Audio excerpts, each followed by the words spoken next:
Selamat pagi, Bapak Ibu Jemaat GBA Grape yang dikasih Tuhan. Apa kabarnya Bapak Ibu semuanya? Baik, senang sekali saya punya kesempatan pada pagi hari ini berdiri di sini. Awalnya saya tidak grogi Bapak Ibu sekalian. Ini gara-gara Pak Martinus bilang dia grogi, groginya turun ke belakang. Enggak bercanda. Ya, setiap kali siapapun yang berdiri di mimbar ini pasti grogi.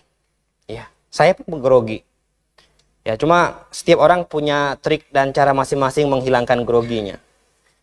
Bagaimana tidak grogi berdiri di depan jemaat GBA Grape, yang terkenal dari seantero jagat.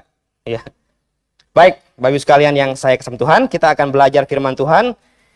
Tadi sudah kita nyanyikan lagu terakhir, buka mata, buka telinga. Ya, jadi tidak usah saya suruh buka mata, buka telinga lagi. Pak Martinus sudah duluan tadi minta. Saya mengajak kita membuka Alkitab kita dari Yunus pasal 4 ayat 1 hingga ayat yang ke-11.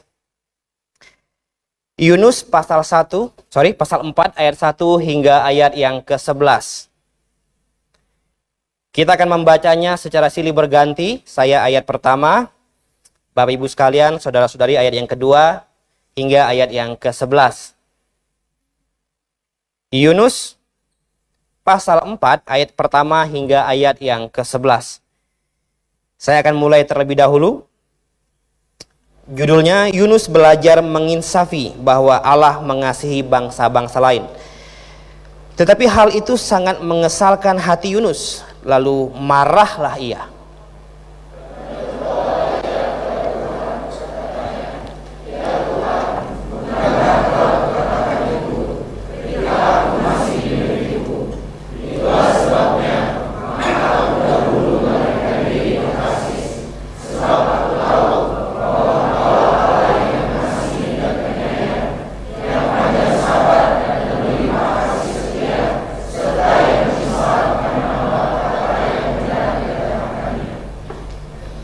Jadi sekarang, ya Tuhan, cabutlah kiranya nyawaku, karena lebih baik aku mati daripada hidup.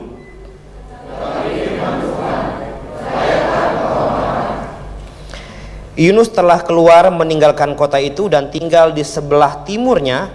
Ia mendirikan di situ buah pondok dan ia duduk di bawah naungannya menantikan apa yang akan atas kota itu.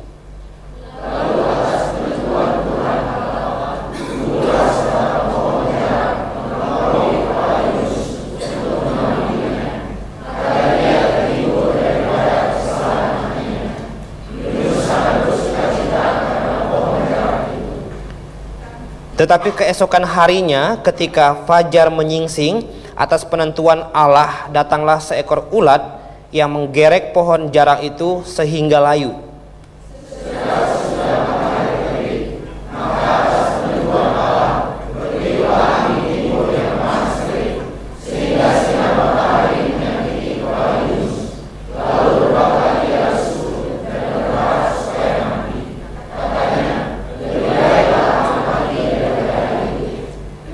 Tetapi berfirmanlah Allah kepada Yunus, layakkah engkau marah karena penjara itu? Jawabnya, selayaknya lah aku marah sampai mati.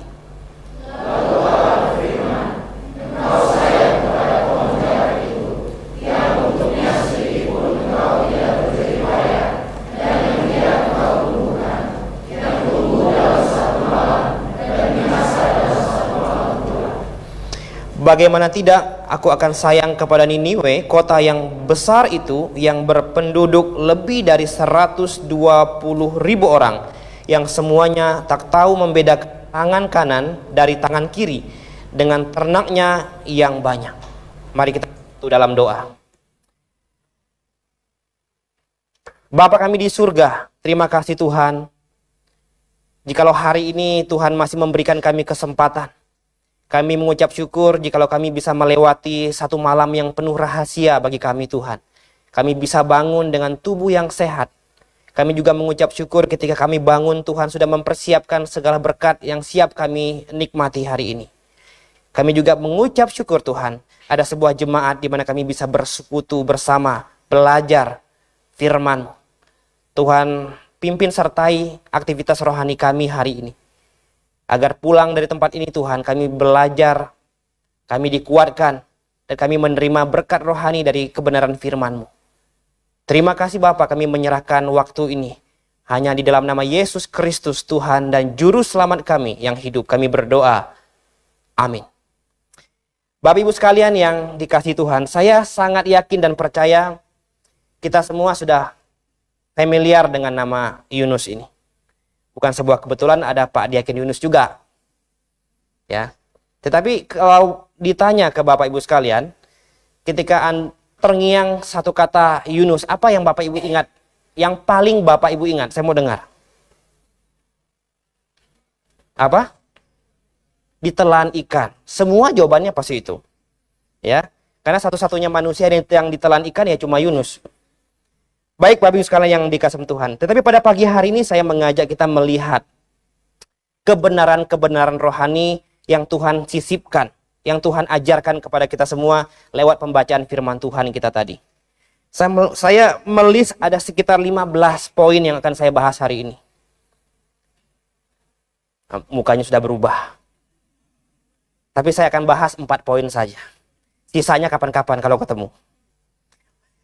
Yang pertama, Bapak Ibu sekalian, yang pertama yang bisa kita pelajari, kebenaran rohani yang bisa kita pelajari dalam kisah hidup Yunus ini, yang pertama adalah kita dapati bahwa Yunus marah dan kecewa terhadap Tuhan. Ada banyak orang sama seperti Yunus. Sebentar-sebentar Tuhan yang disalahkan. Sebentar-sebentar saya kecewa sama Tuhan. Saya kesal sama Tuhan. Tidak terima dan sebagainya. Tanpa kita sadari mungkin kita pernah melakukan apa yang dilakukan oleh Yunus ini. Dan hal yang menarik kalau kita baca tadi bahwa Yunus katanya kecewa. Kecewa karena apa? Ternyata di pasal sebelumnya di ayat 10 dan ayat 9 dan 10 ternyata Niniwe bertobat karena pemberitaan Injilnya. Dan itu membuat hatinya kesal. Mungkin Bapak Ibu sekalian tahu, sudah sering dengar pemaparan tentang kasus latar belakang dari Nabi Yunus ini. Niniwe adalah ibu kota dari Asyur. Asyur adalah satu negara yang sering sekali menyerang, menjajah bangsa Israel. Dan ini membuat hati Yunus kesal. Tiba-tiba panggilan darurat dari Tuhan. Minta dia datang ke Niniwe untuk berseru kepada nama Tuhan. Berseru nama Tuhan untuk mereka. Maksudnya memberitakan kebenaran di kota Niniwe. Yunus bilang, "Augah Tuhan, apain? Kan mereka ini adalah bangsa yang seringkali menjajah bangsa kita. Ngapain diberitakan Injil? Untuk apa? Biarin aja." Nah, itulah yang membuatnya Yunus akhirnya berusaha pergi dari Tuhan. Yunus pikir Tuhan hanya tinggal di Israel. Dia nyebrang kapal. Dia tidak tahu bahwa Tuhan ada di mana-mana. Dan Tuhan bisa di mana-mana. Bapak Ibu sekalian yang saya kasih Tuhan. Kita semua sudah tahu ceritanya. Dia dilemparkan ke dalam laut. Barulah laut tiba-tiba tenang. Ya, tiba-tiba tenang. Dan kita temukan di sini hal pertama yang kita dapatkan. Bahwa dia marah sama Tuhan. Dia kecewa sama Tuhan. Kecewanya karena apa? Katanya kecewanya karena Tuhan ini maha pengasih dan penyayang. Agak unik nih Yunus nih. Dia kecewa sama Tuhan katanya. "Ya Tuhan, bukankah telah kukatakan itu ketika aku masih di negeriku? Itulah sebabnya maka aku dahulu melarikan diri ke Tarsis, sebab aku tahu bahwa Engkau Allah yang pengasih dan penyayang." Kenapa dia kesal terhadap Tuhan yang maha kasih dan maha penyayang? Yang kedua katanya dia kesal dan dia kecewa karena Tuhan itu panjang sabar. Coba Bapak sekalian baca selanjutnya itu.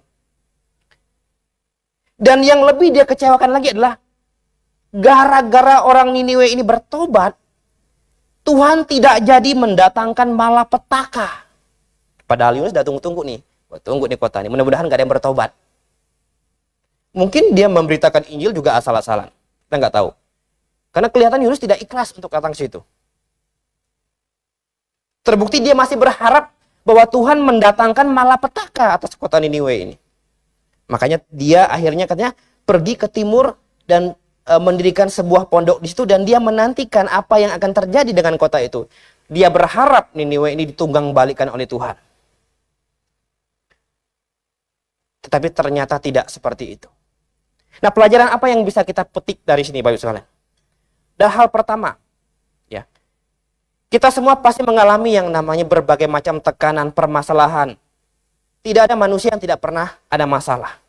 Tidak ada manusia yang tidak pernah ada tekanan yang begitu berat. Tekanan pekerjaan, keluarga, sahabat, rekan, dan sebagainya. Di mana kita merasakan suatu hal yang sangat berat yang kita alami dalam hidup kita. Mungkin tanpa kita sadari yang kita salahkan Tuhan. Kecewa sama Tuhan. Tuhan, kenapa ketika saya mulai mau setia, kenapa tantangan begitu banyak datang, Tuhan? Kenapa ketika saya mau mulai rajin, kenapa tantangan makin datang? Saya mau berusaha untuk tidak alpa di kebaktian minggu, kenapa tantangan datang terus? Kenapa Tuhan? Sampai ada yang bilang begini, kenapa ketika saya mulai ikut Tuhan, cobaan begitu besar? Tetapi sebelum saya ikut Tuhan, semuanya berjalan dengan lancar. Bapak Ibu sekarang pasti sering dengar omongan seperti itu. Saya bilang bukan dari sisi itu melihatnya. Yunus melihat dari sisi yang salah. Ya. Itu sebabnya Yunus kecewa sama Tuhan. Dia kecewa akan sesuatu yang dia harapkan tetapi tidak terjadi. Dia berharap Niniwe dihukum oleh Tuhan sebagai balasan yang setimpal karena Niniwe seringkali menyerang, menjajah ya, bangsa Israel. Ini yang Yunus pikirkan, harapkan terjadi. Tetapi apa yang dia harapkan ternyata tidak sesuai dengan apa yang terjadi. Dan kita seringkali punya harapan sesuatu tetapi kadang-kadang tidak sesuai dengan apa yang kita harapkan. Lalu apa kita akan seperti Yunus, salahkan Tuhan gitu? Ketika misalnya kita sedang merintis sebuah usaha, kita sudah punya ancang-ancang nanti akan seperti ini akan seperti itu dan sebagainya. Tetapi dalam perjalanan, apa yang kita harapkan ternyata berbeda dengan fakta yang terjadi. Karena dia bingung mau salahkan siapa, dia salahkan Tuhan. Tuhan tidak sayang saya. Tuhan meninggalkan saya. Tuhan tidak memberkati saya. Bapak Ibu sekalian yang dikasihi Tuhan. Seandainya Tuhan meninggalkan kita 1 detik saja, saya pikir tamatlah riwayat hidup kita. Seandainya Tuhan memalingkan matanya 1 detik saja dari kita, saya pikir kita akan mati semua. Bagaimana ada orang bisa berkata dia kecewa sama Tuhan. Makanya Tuhan bilang kepada Yunus di ayat yang keempat bilang apa? Tetapi firman Tuhan, layakkah engkau marah? Bapak Ibu sekalian yang dikasihi Tuhan. Allah ini pencipta, kita ini ciptaan. Apa haknya ciptaan ini protes sama pencipta? Apa wewenangnya kita ini protes sama Tuhan? Sudah diciptakan saja ini sudah bersyukur. Ini masih protes. Karena tidak sesuai dengan harapan. Tidak sesuai dengan yang diinginkan. Seharusnya Tuhan yang marah. Sudah saya kasih hidup dan mending lo masih minta protes lagi. Nah, ini seperti gambaran contohnya Bapak Ibu sekalian membuat sebuah kursi. Bapak Ibu penciptanya, kursi ini ciptaan. Atau Bapak Ibu membuat sebuah robot misalnya. Robot ini ciptaan. Suatu hari tiba-tiba robot ini datang sama Bapak Ibu sekalian, tempeleng Anda gitu. Apa sikap Anda sebagai seorang pencipta? Ini kurang ajar nih robot. Kok bisa tempeleng saya? Kan sudah saya program untuk menghormati saya. Saya hancurin aja nih. Jadikan barang loak aja. Salah nggak kita sebagai pencipta? Enggak dong, wong saya yang buat. Tidak ada yang berhak marah. Kursi yang saya sudah buat saya rusak lagi pun itu hak saya karena saya penciptanya. Oh, Tuhan sebenarnya melakukan apa saja dia punya hak. Tetapi Bapak Ibu sekalian yang dikasihi Tuhan, manusia ini ciptaan yang super berbeda di mata Tuhan.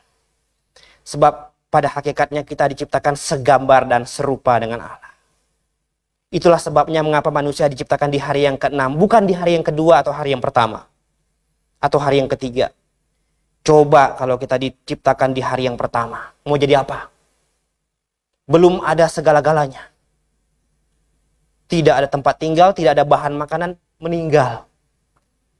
Makanya Tuhan bikin semuanya ready, semuanya siap, barulah manusia diciptakan di hari yang terakhir. Tempat sudah ada, makanan sudah ada, waktu sudah diciptakan. 6 hari kerja, 1 hari istirahat. Ini jangan dirombak. Bisa berbahaya. 6 hari istirahat, 1 hari kerja. Enggak bisa begitu. Tuhan sudah atur sedemikian rupa sehingga luar biasa indah. Nah, dengan sedemikian rupa masihkah kita bisa kecewa dan marah sama Tuhan? Nanti Tuhan tanya sama kita, emang kamu layak marah sama saya? Masih layak protes-protes sama saya? Kamu ciptaan, Tuhan bilang. Kamu itu ciptaan. Kita ini ciptaan. Lalu apa yang harus kita lakukan? Menikmati segala yang Tuhan izinkan terjadi dalam hidup kita. Tuhan, hari ini berat. Tapi puji Tuhan, Tuhan tetap bersama dengan kita. Amin. Tuhan, hari ini saya senang. Mengucap syukurlah. Makanya Paulus bilang mengucap syukurlah dalam segala hal. Bapak Ibu sekalian yang kasih Tuhan, jangan seperti Nabi Yunus dalam hal ini. Ya, terlalu mudah menyalahkan Tuhan tanpa mengetahui segala sesuatu. Tuhan melakukan segala sesuatu atas kemahatauannya. Tetapi terkadang manusia kecewa sama Tuhan atas ketidaktahuannya dia. Orang sering membandingkan, Yesus saja marah, masa saya nggak boleh marah? Lihat tuh, Yesus marah di bait Allah, menunggang balikkan segala jualan orang, kan mereka rugi. Penjual-penjual kecil kan modalnya habis.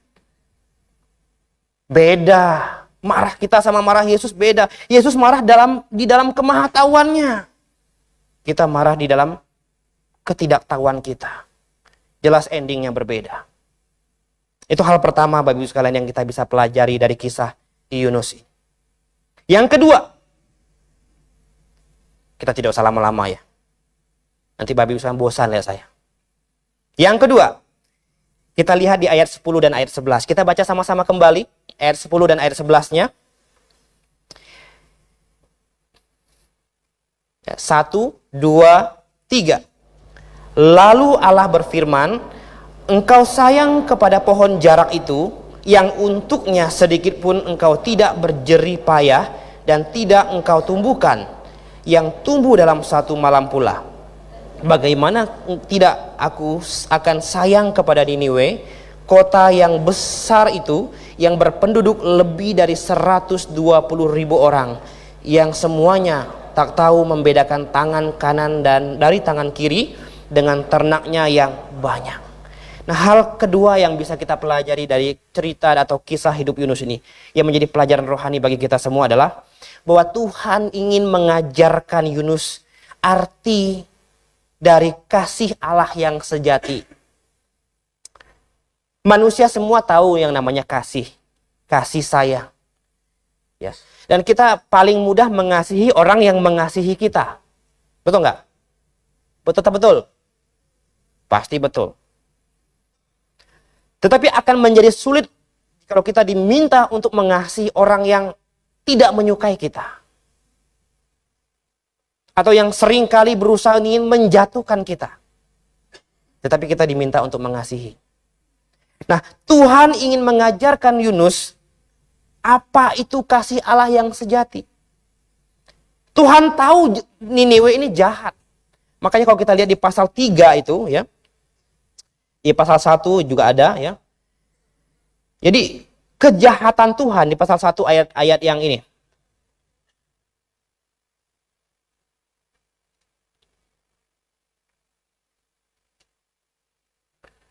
Coba kita lihat.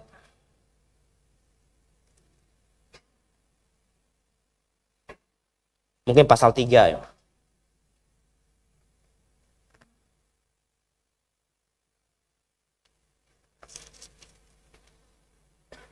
Ayat yang ke-10. Mungkin saya baca dari ayat yang ke ini saja, ke-8. Pasal 38, haruslah semuanya manusia dan ternak berselubung kain kabung dan berseru dengan keras kepada Allah, serta haruslah masing-masing berbalik dari tingkah lakunya yang jahat dan dari kekerasan yang dilakukannya. Siapa tahu mungkin Allah akan berbalik dan menyesal serta berpaling dari murkanya yang menyala-nyala itu, sehingga kita tidak binasa. Ketika Allah melihat perbuatan mereka itu, yakni bagaimana mereka berbalik dari tingkah lakunya yang jahat, maka menyesallah Allah karena malapetaka yang telah dirancangkannya terhadap mereka, dan ia pun tidak jadi melakukannya. Tuhan tahu kok. Tanpa Yunus kasih tahu, Tuhan tahu bahwa Niniwe ini adalah bangsa yang jahat. Jahat baik dalam pikiran maupun perbuatan mereka. Bahkan Tuhan memberikan gambaran mereka tidak bisa membedakan tangan kanan dari tangan kiri. Ini bukan berarti mereka nggak tahu tangan kanan, tangan kiri mana. Nggak, bukan itu maksudnya. Nggak bisa membedakan mana yang benar, mana yang salah. Yang baik dan yang buruk. Pokoknya apa yang mau yang mereka mau lakukan, mereka lakukan. Bapak Ibu sekalian yang dikasihi Tuhan. Tuhan tahu. Tetapi Tuhan juga tahu di dalam kemahatauannya, mereka ini punya kecenderungan untuk bertobat dan menerima kebenaran. Makanya Tuhan minta Yunus datang ke sana untuk berseru. Berseru supaya mereka bisa bertobat. Yunus gak mau.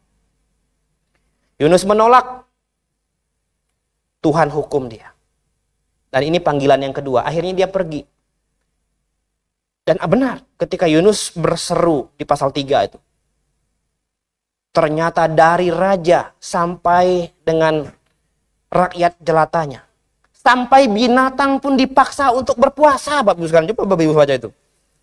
Tidak minum, tidak makan. Untuk membuktikan kepada Allah bahwa mereka sungguh-sungguh ingin berbalik dari yang jahat dan menjadi orang yang lebih baik. Dan Tuhan melihat itu. Dan mereka diselamatkan. Inilah yang namanya kasih Allah yang sejati. Tuhan mengasihi semua manusia. Dari manusia Adam sampai dengan manusia yang terakhir. Tuhan tidak pilih-pilih. Tuhan mengasihi semua manusia. Tuhan tidak mengasihi sebagian saja. Semua Tuhan kasihi. Tuhan tidak melihat ras, warna kulit, status sosial. Kalau dia mengasihi semua manusia, maka semua yang disebut manusia, dia sayang. Itulah mengapa Yesus Kristus harus turun ke dunia dan tersalibkan untuk manusia. Bukti besar kasih Allah. Bapak Ibu sekalian yang dikasihi Tuhan. Yunus tidak begitu mengerti tentang kasih Allah yang sejati itu. Dia tidak begitu paham. Karena dia berharap Niniwe dihancurkan, Niniwe dihukum. Ya, karena mereka adalah bangsa yang jahat sesuai dengan perbuatan mereka. Tetapi Tuhan bilang, tidak. Pergi Yunus, beritakan kebenaran ke sana. Pergi. Dan benar. Ini kalau penginjil diutus sebuah kota bertobat dari raja sampai dengan rakyat jelatanya luar biasa, Bapak Ibu sekalian. Harusnya ada sebuah kebanggaan dari Yunus. Tapi dia justru tidak. Dia justru kecewa sama Tuhan. Bapak Ibu sekalian yang dikasihi Tuhan. Terkadang mungkin kita punya rencana, saya mau menginjili nih saudara saya, teman, kerabat, sahabat. Sudah 1 kali, 2 kali injili kok nggak bertobat ini gitu ya. 5 kali, 6 kali kok belum bisa percaya. Lalu kita menyerah misalnya. Nggak mau lagi beritakan Injil sama dia. Kebaskan debu dari kaki. Padahal mungkin kalau kedatangan yang ke-8 dan ke-9 dia bertobat. Ya. Bapak Ibu sekalian yang dikasihi Tuhan, Tuhan yang paling tahu.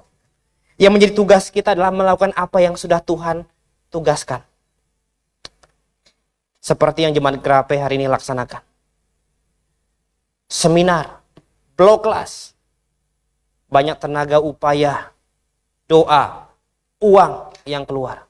Harapan kita, meskipun sudah 10 kali ikut blog kelas, Dia belum terima-terima. Harapan kita suatu hari nanti dia bertobat dan percaya. Mari kita belajar kasih Allah yang sejati seperti apa. Kita mengasihi semua manusia. Tadi di awal saya katakan, kita lebih mudah mengasihi orang yang mengasihi kita. Orang yang respect dengan kita. Tetapi ketika kita diminta oleh Tuhan untuk mengasihi orang yang tidak respect dengan kita. Yang tidak menyukai kita bahkan. Ini akan sulit. Tetapi seperti itulah kasih Allah. Tetapi seperti itulah yang Tuhan mau. Bapak Ibu sekalian yang kasih Tuhan. Itu hal yang kedua. Cepat kan? Yang ketiga. Yang ketiga. Apa yang bisa kita pelajari dari kisah hidup Yunus? Yang ketiga, selain Tuhan ingin mengajarkan kasih Allah yang sejati itu seperti apa, Tuhan juga ingin mengajarkan Yunus dan mengajarkan kita hari ini untuk tidak mudah menyerah terhadap situasi dan kondisi. Atau nama lainnya tidak mudah putus asa. Coba kalau kita lihat di ayat 8 itu. Tuhan tahu Yunus ini tipikal orang yang ngambekan, merajuan. Ketika nggak dikabulkan, marah, kabur. Tuhan hibur. Ketika sudah dihibur, tidak sesuai dengan harapan, marah lagi. Sampai mau milih mati. Lebih baik aku mati saja. Tuhan, cabut saja nyawaku. Ayat 8 dikatakan apa di situ? Segera sesudah matahari terbit, maka atas penentuan Allah bertiuplah angin timur yang panas terik, sehingga sinar matahari menyakiti kepala Yunus, lalu rebahlah ia lesu dan berharap supaya mati. Katanya, lebih baik aku mati daripada aku hidup. Wah, terlalu mudah bagi Yunus untuk putus asa. Dan Tuhan mau ajarkan kepada kita dan Yunus hari itu. Bahwa situasi apapun yang kita akan hadapi ke depan. Jangan mudah menyerah. Jangan mudah putus asa. Jangan ngambekan, Tuhan bilang. Jangan mudah meraju. Ya. Belum tentu keinginan kita itu Tuhan tolak. Tuhan mau lihat. Makanya Tuhan ajarkan kita untuk senantiasa berdoa. Berdoalah terus menerus. Tetaplah berdoa. Karena itu yang bisa kita lakukan. Capek saya berdoa. Dia nggak mau terima kebenaran kok. Nggak usah berdoa lagi. Nggak susah berdoa, Bapak. Tidak memerlukan tenaga yang besar. Berdoa saja. Terus berdoa. Dan Yunus adalah gambaran orang yang mudah putus asa. Ketika apa yang diharapkan ternyata tidak sesuai dengan fakta yang terjadi, dia putus asa, menyerah, bahkan ingin mati. Atau jangan-jangan ada Bapak Ibu sekalian yang pernah begitu? Oh, nggak ada. Di luar maksudnya. Nggak ada di sini. Di sini dari wajahnya semuanya optimis. Nggak ada. Tuhan, kami mau hidup lagi. Untuk tetap bisa melayanimu. Ya. Tuhan, aku ingin hidup 1000 tahun lagi. Jangan. Hidup 70 tahun aja udah susah. Apalagi 1000 tahun lagi. Ya. Bagus sekalian kasih Tuhan. Coba kita buka dalam 2 Korintus pasal 1. 2 Korintus pasal 1.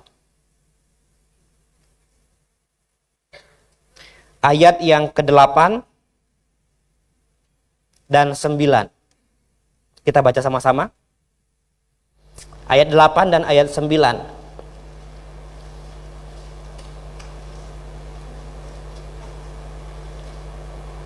Apa kata Rasul Paulus dalam suratnya? Kita baca sama-sama. 1, 2, 3. Sebab kami mau saudara-saudara supaya kamu tahu akan penderitaan yang kami alami di Asia Kecil. Beban yang ditanggung atas kami adalah begitu besar dan begitu berat, sehingga kami telah putus asa dan juga hidup kami. Bahkan kami merasa seolah-olah kami telah dijatuhi hukuman mati. Tetapi hal itu terjadi supaya kami jangan menaruh kepercayaan pada diri kami sendiri, tetapi hanya kepada Allah yang membangkitkan orang mati. Tuhan mau melatih. Tuhan ingin melatih kita lewat berbagai macam situasi kondisi. Tuhan ingin melatih Yunus lewat segala perjalanan hidup yang dia lewati, yang dia alami. supaya manusia ini tidak sombong. Apalagi di zaman sekarang ini Bapak Ibu sekalian, semua hanya membutuhkan tenaga, kekuatan, telunjuk. Mau makan, pencet, nanti datang. Mau apa lagi? Mau beres-beres rumah, pencet, truk, nanti datang. Go clean. Mau apa lagi? Tinggal sebut. Mau pijit, tinggal pencet, nanti datang. Dan itu membuat manusia lupa. Terkadang buat manusia lupa akan satu hal yang lebih penting daripada itu. Dan itu membuat manusia sombong. Tidak mau cari Tuhan. Bagaimana mau cari Tuhan? Dia punya jari kuat kok. Tinggal tunjuk. Nah. Mau ini. Ya kan? Bapak sekalian yang dikasih Tuhan. Justru Tuhan bilang, Paulus bilang, supaya lewat segala situasi kondisi yang terjadi, yang Tuhan izinkan terjadi, Tuhan mau supaya kita jangan mengandalkan diri, mengandalkan pikiran, tenaga kita sendiri, tapi justru kita berharap sama Tuhan. Berharap sama Tuhan. Kita sudah melewati satu pandemi COVID-19. Semua orang takut mati ternyata. Ya. Semua orang takut dengan COVID. Seluruh dunia. Saya nggak bicara siapa-siapa, semua. Tetapi disitulah terlihat, Bapak Ibu sekalian, mana yang sungguh-sungguh berharap sama Tuhan dan mana yang tidak.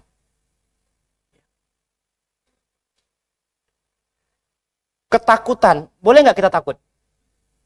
Takut itu adalah sesuatu yang natural dalam hidup kita. Nggak ada manusia ini yang nggak takut. Takut itu sifat alami. Tetapi kalau ketakutan, nah ini beda. Ketakutan itu sama dengan kita tidak yakin ada Tuhan. Cemas, bisa nggak kita cemas? Saya yakin selama kita hidup kita pasti bisa cemas, amin. Tapi hidup di dalam kecemasan, ini menunjukkan kita bahwa kita lupa ada Tuhan yang bersama dengan kita. Yunus juga sama. Ya, dia sama. Dia mudah menyerah. Dia mudah kecewa, mudah putus asa. Sampai-sampai dia lebih milih mati, coba bayangkan. Sampai seperti itu. Nanti kalau ketemu saya mau tanya, Om Yunus, kok dulu begitu sih? Ya, kok begitu dulu? Mungkin dia akan malu-malu jawab, ya itu masa lalu. Bagus sekalian yang dikasih Tuhan. Tapi puji Tuhan lewat kisah hidup Yunus kita diberitahu, kita diajarkan Tuhan bahwa jangan pernah mengandalkan kekuatan kita sendiri. Ada satu cerita yang menarik, sekalian. Saya pernah punya tetangga dulu. Satu hari diajak sama anaknya ke gereja. Pak, ke gereja yuk. Ngapain ke gereja? Mendingan kerja. Ngapain capek-capek ke gereja? Emangnya Tuhan pernah kasih kita beras? Kebetulan dia ngomongnya kencang, saya di depan, saya dengar. Saya yang dengar merinding, tau gak Bapak Ibu sekalian? Seandainya Tuhan kabulkan dia. Dia bilang gini, emang Tuhan pernah turunkan beras dari langit? Enggak. Ini semua karena kita kerja keras. Saya sampai merinding. Seandainya Tuhan mengabulkan doanya hari itu. Turunlah 5 ton beras dari langit. Dan menimpa rumahnya. Maka kerugiannya akan berlipat-lipat kali ganda.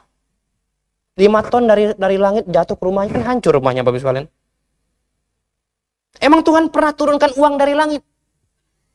Enggak pernah kan? Seandainya Tuhan kabulkan, turun beberapa kantong besar uang kepingan dari langit, timpa rumahnya. Rumahnya pasti hancur. Dan kerugian dia lebih dari itu. Manusia kadang-kadang menganggap Tuhan itu seperti apa ya? Terlalu sepele. Kalau Tuhan datang nih pikul bawa beras ke rumah kita, saya nggak akan mau percaya dia Tuhan. Kok Tuhan kerjanya seperti itu? Terlalu hina bagi saya Tuhan seperti itu. Tuhan tidak bekerja seperti itu. Tuhan bekerja lewat segala sesuatu yang terjadi dalam hidup ini. Dan Tuhan bilang kepada kita hari ini, ya, supaya kita selalu berharap, percaya kepada Dia. Ini yang namanya iman. Segala sesuatu yang tidak mampu kita lakukan. Yang tidak mampu kita lakukan. Maka kita minta untuk beriman kepada Tuhan. Kemudian kita buka kembali dalam 2 Korintus, masih 2 Korintus pasal 4. Ayat yang ke-8. Pasal 4 ayat 8. Saya akan bacakan untuk Bapak Ibu sekalian di sini. 2 Korintus 4 ayat 8. Dalam segala hal kami ditindas, namun tidak terjepit. Kami habis akal, namun tidak putus asa. Karena kalau sudah putus asa, ini sudah kalah. Sudah tidak bisa ngapa-ngapain lagi. Ya, kalah sebelum bertanding. Dan Tuhan mau ajarkan kita lewat kisah hidup Yunus. Karena suatu hari, mungkin 1 jam ke depan, atau 2 jam, atau 1 hari ke depan, akan ada hal-hal yang Tuhan izinkan terjadi dalam hidup kita. Tuhan mau kita siap dengan segala kondisi, situasi yang mungkin akan terjadi. Oke, kalau baik kita siap. Bagaimana kalau bertolak belakang dari apa yang baik? Makanya Tuhan minta kita siap. Dan disitulah kita diminta untuk percaya dan menaruh harapan kita sama Tuhan. Hal yang terakhir. Yang terakhir. Selain Tuhan ingin mengajarkan agar Yunus yakin sama dia, percaya sama dia, dan tidak mudah putus asa, maka hal yang keempat adalah Tuhan ingin mengajarkan Yunus agar bisa mengasihi musuh. Mengasihi musuh atau orang yang memusuhi kita. Mungkin Bapak Ibu sekarang nggak punya musuh. Tapi ada nggak orang yang memusuhi Anda? Pasti ada. Kita nggak bisa bikin orang begini semua di Facebook. Pasti akan ada yang begini. Ya, pasti akan ada yang dislike, nggak suka dan sebagainya. Kita nggak bisa kontrol itu. Tetapi Yunus, lewat kisah hidup Yunus, kita diajarkan untuk mengasihi musuh atau orang yang memusuhi kita. Ada nasihat firman Tuhan yang mungkin Bapak Ibu sekalian sudah pernah baca. Di Matius pasal 5 ayat 44. Yuk kita baca lagi. Matius 5 ayat 44. Sekedar mengingatkan lagi untuk kita semua. Kalau ketemu dengan orang-orang yang memusuhi kita, ya, apa yang harus kita lakukan? Kita baca sama-sama. 1, 2, 3. Tetapi aku berkata kepadamu, kasihilah musuhmu dan berdoalah bagi mereka yang menganiaya kamu. Oh, ini sulit Bapak Ibu sekalian. Ini nggak bisa dilakukan seketika. Ini perlu dilatih. Ini perlu dilatih. Mengasihi dan berdoa bagi mereka yang memusuhi saya. Yang tiap hari ingin mencelakai saya mungkin. Yang setiap kali menaruh rasa dendam, dengki, iri. Yang setiap hari berharap kalau saya ini jatuh dan sebagainya. Tapi Tuhan minta kita untuk berdoa dan mengasihi. Ini yang membedakan kekristenan dari banyaknya kepercayaan di muka bumi. Dan ayat yang terakhir, Lukas pasal 6 ayat 27. Ya, paralel dengan Matius pasal 5, tetapi kita lihat di sini ada hal yang menarik. Lukas pasal 6 ayat yang ke-27. Lukas pasal 6 ayat 27, kita baca sama-sama kembali ayat yang terakhir ini. 1, 2, 3. Tetapi kepada kamu yang mendengarkan aku berkata, kasihilah musuhmu, berbuat baiklah pada orang yang membenci kamu. Tadi mengasihi plus berdoa untuk dia. Nah sekarang diminta lebih jauh lagi. Selain berdoa, diminta berbuat baik untuk dia. Makanya sebenarnya tidak perlu ada orang di luar yang membenci dan memusuhi orang Kristen. Karena kami diajarkan untuk tidak memusuhi siapapun. Tapi yang sering saya dapatkan, ya, sering tapi tidak banyak. Ketika orang Kristen mau ngontrak di satu tempat, ditanya, kamu agama apa? Emang duit orang Kristen tuh beda gitu ya? Sehingga kok ditanya, kamu agamanya apa? Kalau Kristen nggak boleh ngontrak di sini. Nggak boleh beli rumah di sini. Sekalian aja kita buat uang Kristen dan uang non-Kristen. Tidak ada yang perlu ditakutkan dengan orang Kristen. Orang Kristen diminta untuk mengasihi musuh. Artinya kita tidak punya musuh. Kalau orang memusuhi kita, terserah. Karena yang orang yang memusuhi ini akan mengeluarkan effort yang keras. Dia harus berpikir bagaimana cara untuk memusuhi kita. Dia berpikir keras bagaimana cara untuk menjatuhkan kita, tapi tidak jatuh-jatuh. Dia berusaha untuk berpikir dengan berbagai macam triknya untuk mencelakai, tapi tidak bisa. Yang stres kan dia sendiri, lama-lama dia stroke. Karena dia habis pikirannya untuk buat orang celaka. Nah, Bapak Ibu sekalian, Tuhan ingin mengajarkan Yunus dan juga kita untuk mengasihi musuh kita atau orang yang memusuhi kita. Dia ada 4 hal tadi, supaya jangan lupa, karena kan saya jarang di sini. Yang kita bisa pelajari bahwa Yunus marah dan kecewa sama Tuhan, dan ini hal yang tidak baik. Tidak ada haknya, tidak ada kuasanya, dan tidak ada wewenangnya kita kecewa sama Tuhan. Amin. Jadi tidak ada alasan kita untuk bilang, Tuhan saya marah, saya kecewa, Tuhan tidak sayang saya, Tuhan tidak, macam-macam lah. Yang kedua, Tuhan ingin mengajarkan Yunus dan juga kita arti kasih Allah yang sejati. Bukan hanya mengasihi yang mengasihi kita, juga mengasihi orang yang tidak mengasihi kita. Yang ketiga, Tuhan ingin mengajarkan Yunus dan juga kita hari ini supaya tidak mudah menyerah atau putus asa atas segala kondisi, situasi, peristiwa yang terjadi dalam hidup kita. Dan yang terakhir, Tuhan ingin mengajarkan kita lewat kisah hidup Yunus ini bahwa belajar mengasihi musuh. Ini berat. Tetapi Tuhan minta kita untuk belajar mengasihi musuh. Mari kita bersatu dalam doa. Bapa kami di surga, terima kasih Tuhan untuk renungan singkat yang kami bisa pelajari dari kisah hidup Yunus.